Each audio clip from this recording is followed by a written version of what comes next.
وكان بالمؤمنين رحيما وكان بالمؤمنين رحيما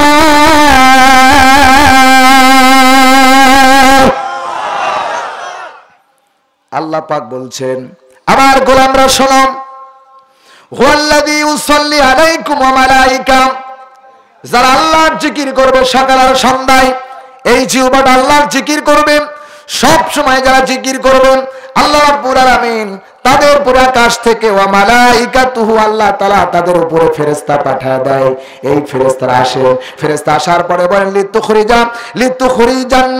লিতুখরিজাকুম মিনাজ যুলুমাতি ইলান নূর আল্লাহ পাক বলছেন লিতুখরিজাকুম মিনাজ যুলুমাতি ইলান নূর ওই আসমান থেকে ফেরেশতাগুলো এসে বলে আল্লাহ রাব্বুল আলামিন তোমার এই বান্দারা জিহ্বাটাকে ব্যবহার করে তোমার জিকির করে রব্বুল আলামিন এরা যদি কোনো ভুল ভ্রান্তির জুলুমের রাস্তায় থাকে অন্যায়ের রাস্তায় থাকে বেদাতের রাস্তায় থাকে শিরকের রাস্তায় থাকে আল্লাহ তুমি এদেরকে অন্ধকার থেকে আলোর দিকে দেখায় দাও আলোর দিকে নিয়ে আসো এটা ফেরেশতারা দোয়া করতে থাকে আল্লাহু আকবার আল্লাহ বলছেন ফেরেশতারা তোরা দোয়া করতে থাক শুধু দোয়া নয় আমি আল্লাহ ঘোষণা দিচ্ছি কি ঘোষণা দিলেন আল্লাহ পাক বললেন ওয়া কানা বিল মুমিনিনা রহিমা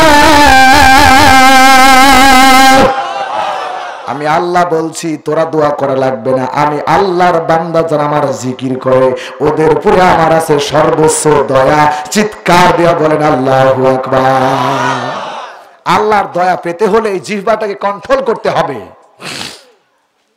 রাসূল পাক সাল্লাল্লাহু আলাইহি সাল্লাম এই জিহ্বাটার ব্যাপারে কি বললেন ও মুসলমান ভাইরা জিহ্বার ব্যাপারে কন্ট্রোল করতে হবে জিহ্বাটাকে আজ এই জিহ্বাটা হাজার হাজার মানুষ বাংলার জমিনে আছে হাজারো মানুষ এই জিহ্বা দিয়ে হারামের টাকা ভক্ষণ করতেছেন সুদের টাকা ভক্ষণ করতেছেন কথা কোন ঠিক কিনা সুদ হালাল না হারাম আস্তে বলবেন না হালাল না হারাম বাংলাদেশে প্রায় 95 ভাগ মুসলমান সুদের সাথে জড়িত আমি হুজুরবাদ পড়ি নাই তার প্র্যাকটিক্যাল প্রমাণ হলো কি আপনি আমারে দাওয়াত দিচ্ছেন আমি নাটোর থেকে আসলাম আপনার বাড়িতে আপনি কোন টাকা দিয়ে আমারে খাওয়াবেন আমি জানি না আমি একবার খোঁজও নিলাম না আপনার বাড়িতে সুদের ব্যবস্থা আছে কিনা আমি ঢোক ধরে খাইলাম ওয়াজ করলাম সারা জীবন ওয়াজ করলাম ওই ওয়াজে তাসির হবে না আমার মুসলমান ভাইরা আমাকে জিহ্বাকে কন্ট্রোল করতে হলে সুদের বকেয়া ছেড়ে দিতে হবে চিৎকার দিয়ে বলেন ঠিক কিনা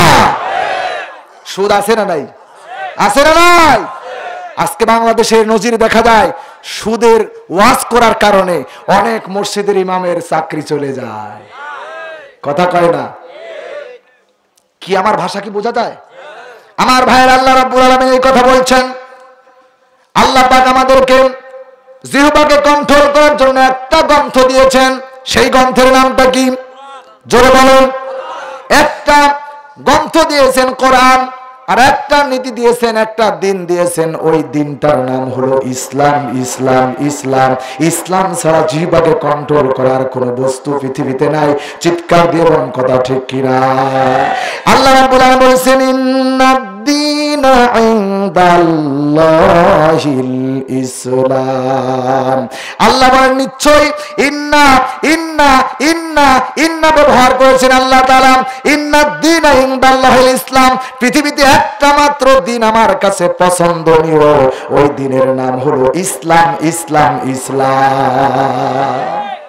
ইসলাম ছাড়া যদি অন্য কোন মানুষ নিজের মতবাদের আইন চালু করতে চায় সমাজে নিজের আইন প্রতিষ্ঠা করতে চায় নিজের মতবাদের আইন প্রতিষ্ঠা করতে চায় অবশ্যই তারা ক্ষতিগ্রস্ত হবে চিৎকার দিয়ে বলেন ঠিক কিনা আপনি আবু জাহেলের দিকে তাকান ইসলামের নীতি তার কাছে ভালো লাগে নাই আবু জাহেল ধ্বংস হয়ে গেছেন ফেরাউনের দিকে তাকান ইসলামের আদর্শ ভালো লাগে নাই ফেরাউন নির্লজ্জ সুবহানাল্লাহ মারছে ঠিক কিনা উতবা সাহেব মুগীরা যারা পৃথিবীতে ইসলামের বিপক্ষে বহির্ভূত আইন পাস করতে চেয়েছে তারাই ক্ষতিগ্রস্ত হয়েছে আজও যদি বাংলাদেশ এরকম কেউ থাকে 100 তারা ক্ষতিগ্রস্ত হবে আল্লাহ রাব্বুল আলামিন কোরআনে কারিমের মধ্যে বলেছেন ومن يبتغي غير الإسلام دينا فلن يقبل منه وهو في الآخرة من الخاسرين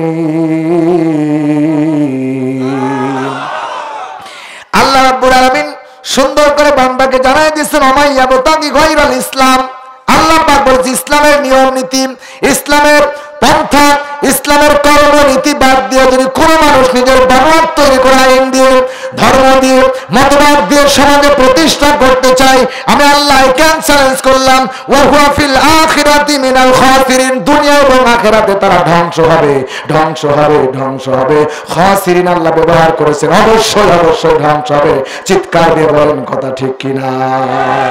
আল্লাহর কোরআনের কথা মিথ্যা না সত্য? জোরে বলেন সত্য না মিথ্যা? আল্লাহ বলছেন ওমাইয়া বুতাগি গায়রাল ইসলাম, ইসলামের আইন বাদ দিয়ে যদি কোনো মানুষের তৈরি করা আইন কেউ চালাতে চায় সমাজে, তাহলে অবশ্যই সে ক্ষতিগ্রস্ত হবে, ঠিক কি না? সুতরাং আমরা মানুষের মতবাদ দিয়ে তৈরি করা আইন চাই না, আমরা আইন চাই ইসলামের আইন, কোরআনের আইন। যদি প্রয়োজনে ইসলামের আইন চালু করতে গিয়ে বদরের বন্তরে মুসলমানদের মতো 313 জন সাহাবী বদর কাপড় মাথায় বাঁধতে হয়, বাংলাদেশের মুসলমানরা কারো রাজ্যে চালাতে হয়, তুলে আল্লাহ টাকা।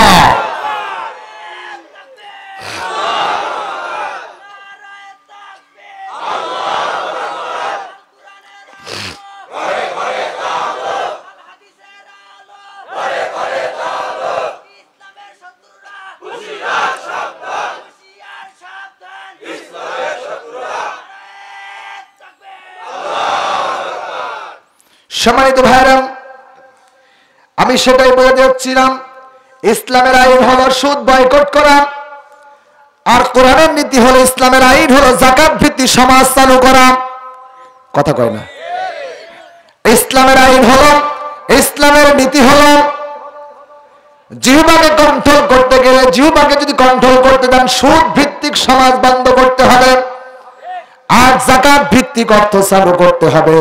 আল্লাহ রাব্বুল আলামিন তাই বললেন কোরআনে কারিমের ভিতরে, আল্লাহ রাব্বুল আলামিন বলছেন ইয়া আইয়ুহাল্লাযীনা আমানু তাকুল্লাহা ওয়া যারু মা বাকিয়া মিনার রিবা ইন কুনতুম মুমিনিন। ইয়া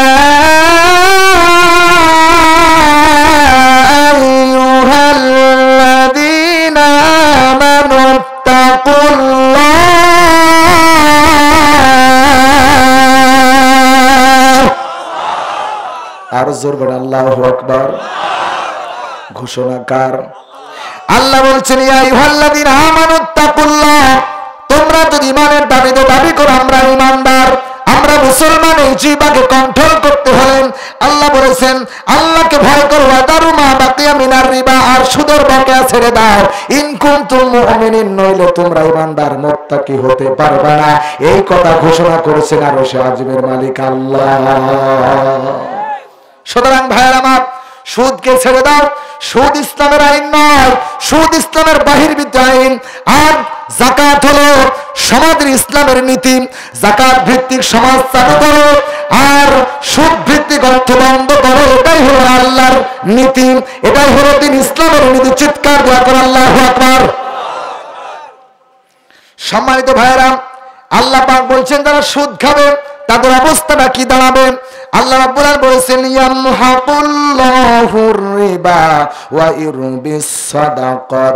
আল্লাহ পাক বলেন যারা সুদ খায়, সুদ ভিত্তিক সমাজ চালু করতে চায়, অবশ্যই সুদ মানুষকে ধ্বংসের দিকে নিয়ে যায়, আর যাকাত অর্থনৈতিক সম্পদ আল্লাহর বান্দাকে আল্লাহ সম্মানের দিকে নিয়ে যায়। ভাইরা, যাকাত ভিত্তিক সমাজ চালু করেছিলেন জনাবে মুহাম্মদুর রাসূলুল্লাহ সাল্লাল্লাহু আলাইহি সাল্লাম।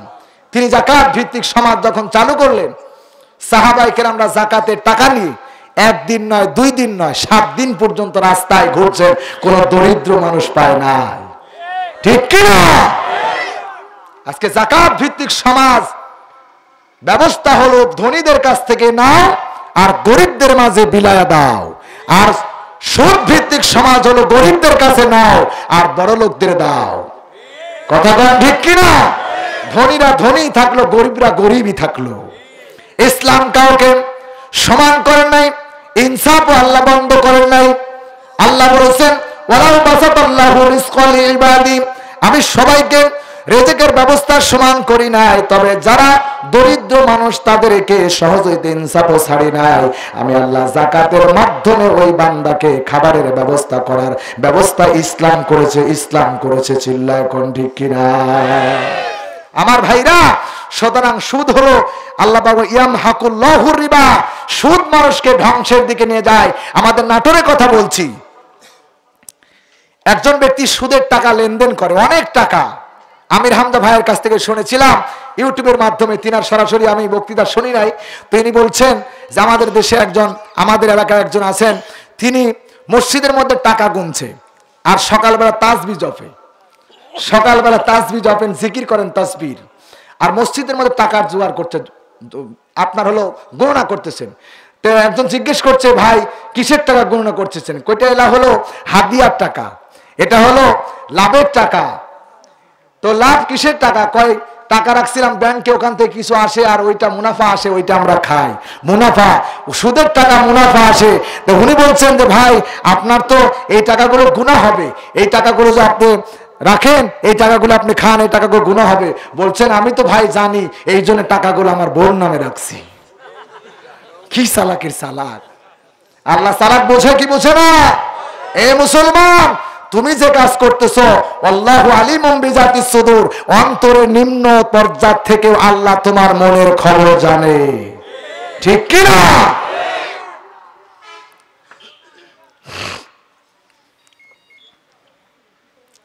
ভাইরা আমার, সুতরাং স্ফীতি সমাজ যখন কায়েম করবেন, আমি বুঝতে পেরেছি, আর বুঝতে আমার বাকি নাই। অল্পতে বুঝতে আমি বুঝে ফেলি। সুতরাং এই জিহ্বাটাকে কন্ট্রোল করতে হবে। কতক্ষণ? জিহ্বাকে যদি আমি কন্ট্রোল করতে না পারি, আমার জীবনটা বরবাদ হয়ে যাবে। আমার ভাইরা, আমার মুসলমানরা, জিহ্বাকে যদি